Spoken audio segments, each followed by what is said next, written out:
My name's Neil Escuri. I was the artistic coordinator for Treasure Planet, and I'll be giving you a bit of a technical tour as we move around the legacy that was used in the movie. Our opening shot here was a move into the legacy. We'll go past the bowsprit and then come to a stop on the deck looking at the gravity turbine. This is the bridge, which is the nerve center of any ship, and certainly it was a nerve center of the legacy. What you're looking at the top is the helm. And then all of the gauges. We don't have any graphics on the gauges. Each of the shots in the film where we looked at these gauges were done as hand-drawn effects specifically for that scene. One of the ideas that we had in the film was 70% new technology, 30% old technology. On the legacy, it was kind of the other way around.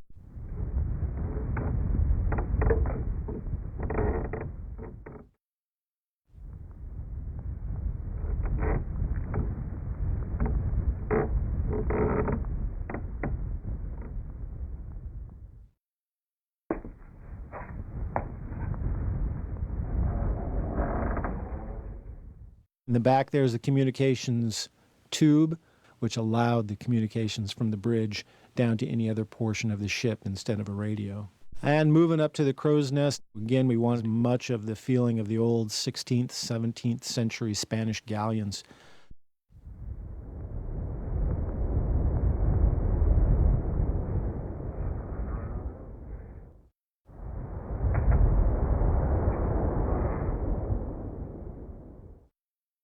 Again, we wanted to keep with the 70%, 30% on the ship.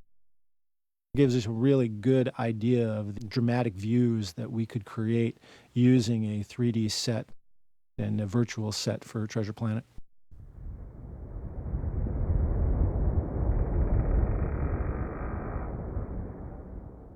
Interesting note here is that the character used as the specialist for the lookout was Onus. Onus had 6 eyes, which made him a very good lookout specialist. The bowsprit was used in one particular scene during the cosmic storm where Jim saves Silver.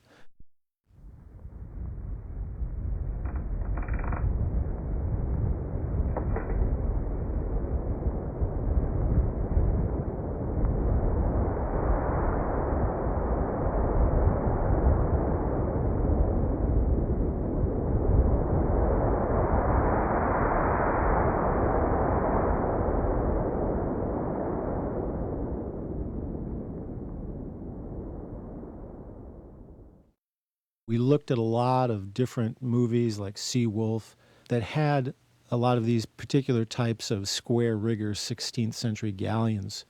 It gave us a real good view, dramatic sweeping camera angles to give me the sense of danger and what really goes on in terms of moving out into areas of the ship where if any one bad thing happens, you're no longer part of the team. This is the cannon, one of the main weapons on the Legacy. It was rigged so that it would recoil and shoot, but also had the idea of this 70-30 where you had the 70% old technology and 30% new.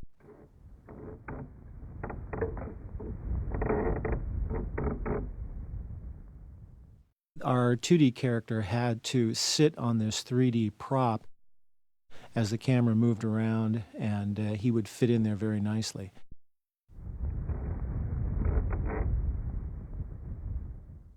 One of the other interesting things I liked about it was that it shot a cannonball, but it was called a laser ball. So it looked like a cannonball, but it was a mixture of laser and kind of a plasma thing. And the rigging really gave you this sense that it was gearing up, so the muzzle would at first start turning clockwise and then spin around counterclockwise as it geared up to shoot the laser ball.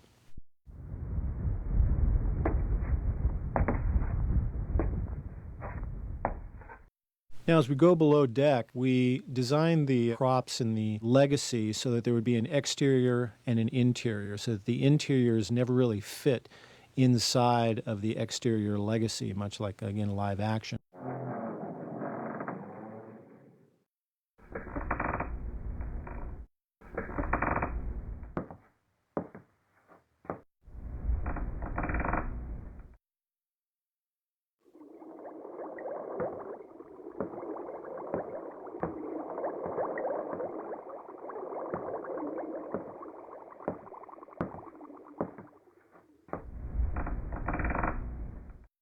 In this particular shot, there are a couple of things I'd like to point out. One is the barrels. The first barrel you see looks like wood and metal. The second barrel doesn't have any of the wood painted textures on it. That's what we called a base coat. The reason we did that was in some instances we needed a lot of detail on the barrels or some of the wood in close-up. But as they went further away from camera, there was no need to put all of that detail on there. So that's why we had that base coat in this particular view. Inside the galley, we have a lot of props in terms of utensils and also fruit and vegetables and types of things, which required a tremendous amount of design. When you look at the pot on the stove, you'll notice that the brushstrokes are on there relatively sloppily. Again, that was one of the ideas in terms of the art direction and the look of the film, was to give it a sense of banged up, a sense of used, so that when you're close on, you can do some fine detail in the painting, but when you're further away, those brushstrokes give you that sense that they're not so pristine.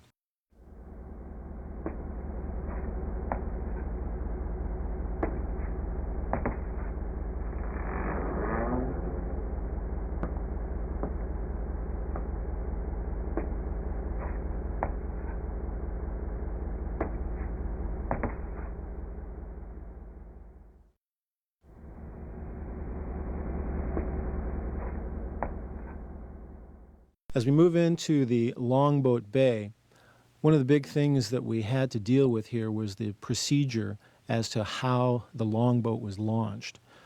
During the mutiny, when Captain Amelia runs in, she throws the switch which opens up the longboat bay door and then engages the cables, which brings the longboat over above the door and then drops it in.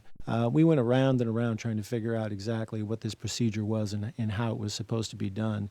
And once we figured that out, it made the rest of the mutiny scene much easier because John Silver comes in and reverses it, which makes Amelia shoot the cables out, dropping the longboat outside of the Legacy. In Amelia's cabin, even though it was built in 3D, we used this to allow us to have our layouts done quickly without having to draw every camera angle. But we also wanted to keep the camera movement to a minimum. During this whole sequence, it was what we referred to as a reference 2D layout, so that we would have the actual 3D model, but lock the camera off and then paint each of the backgrounds. Also, trying to keep with the nautical 70-30, is there's about 30% of the astral projections and astronomical units, but when you look at it, you really get that sense of the captain's cabin back in the 1600s.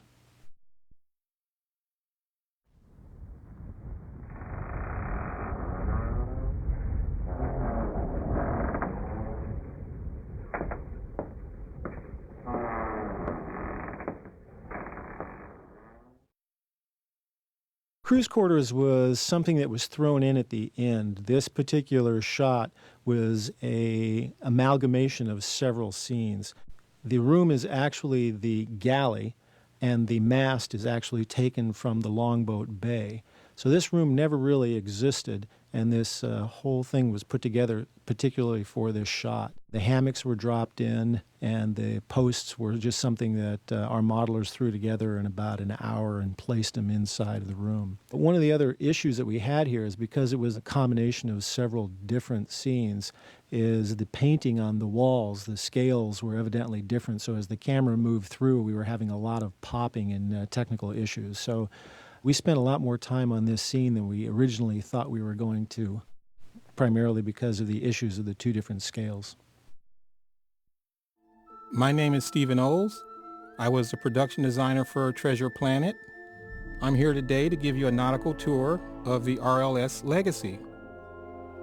One of the things that you'll notice as you approach the stern of the ship is that there's a large generator which sticks up out of the main deck.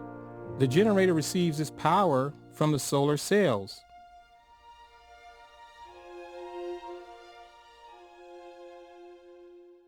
Our next location is the ship's bridge. The ship's bridge is located at the stern of the ship, and it's located one level above the main deck so that the captain can view all operations as the ship is in flight. You'll see centered on the bridge there's a large ship's wheel, and this wheel is used by the navigator to navigate us in and out of port or just to take us out into space.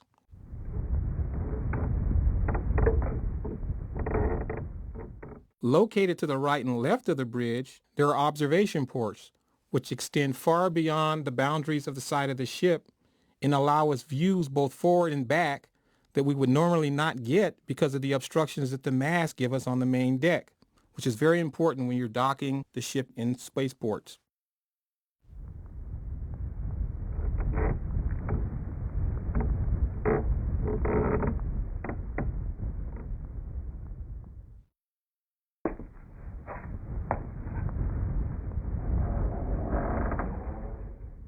The crow's nest is located at the top of the main mast. The crow's nest had to be oversized to accommodate the action that was taking place there.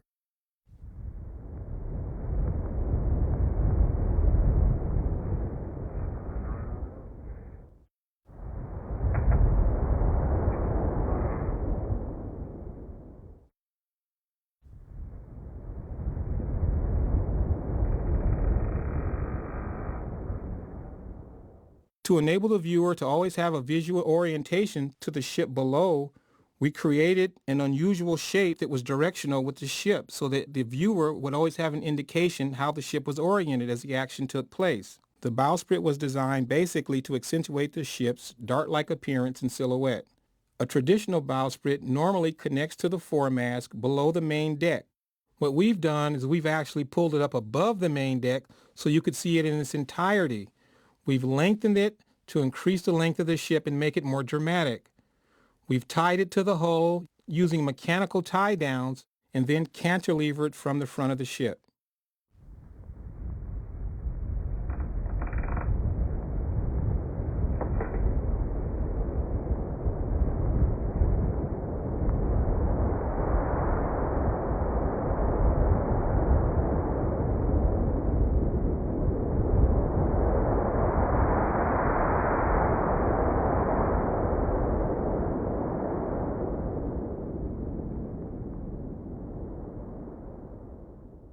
Located on the main deck, midship, there are two cannons, one on either side of the ship.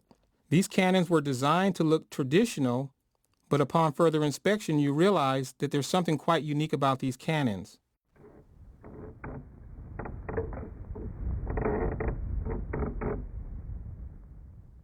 These cannons actually fire plasma blasts.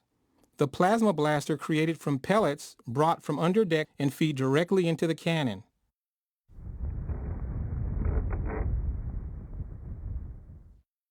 These cannons have high mobility in that they're able to go up and down and swivel side to side to allow it to have maximum protective coverage for the ship. The galley is located underneath the main deck. It's broken up into two separate components. There's the mess area and the kitchen area.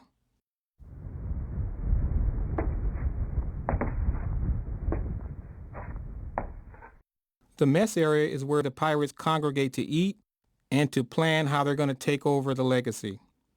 The lighting is very dim, and you can't make out a lot of form or detail in this area to make it scarier and more mysterious.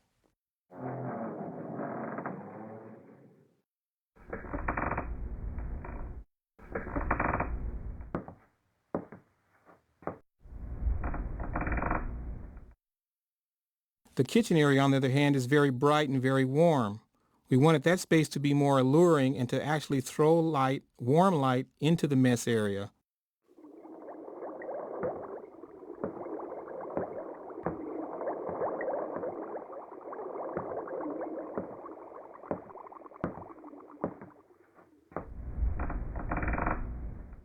Around the perimeter of the kitchen are all the preparation areas. In the center of the kitchen, there's a gyroscopically balanced stove. And the stove is designed so that as the ship sways from side to side, the stove always stays upright so that the meal that's being prepared never spills, even in turbulent storms. Located in the belly of the ship is the longboat bay. The longboat bay is used for storage and servicing the ship's sails, as well as housing the longboats.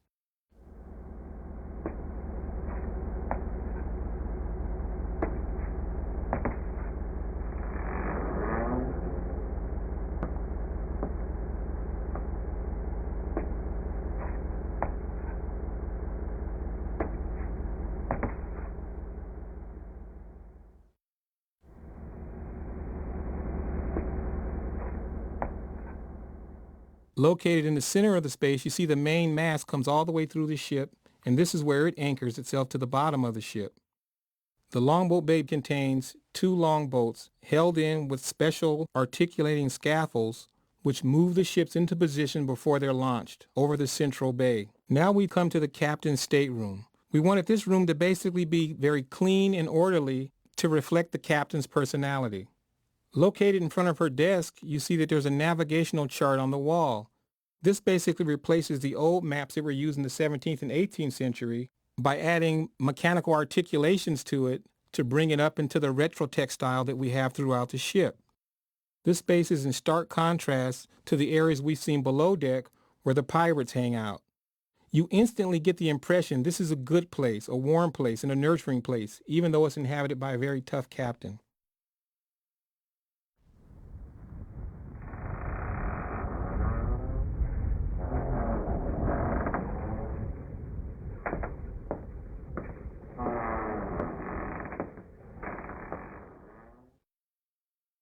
The crew's quarters were designed to be very functional. There are no frills here. There's just hammocks strewn all about. The hammocks come in various sizes and shapes to accommodate the people who are going to inhabit those bunks. And the people who inhabit these bunks are from all over the universe. Even though the space appears to be a more comfortable space than some of the other places we've shown you where the pirates congregate, because of the lack of ventilation in this space, there's a certain stench because a lot of the people who inhabit this space haven't learned the importance of personal hygiene.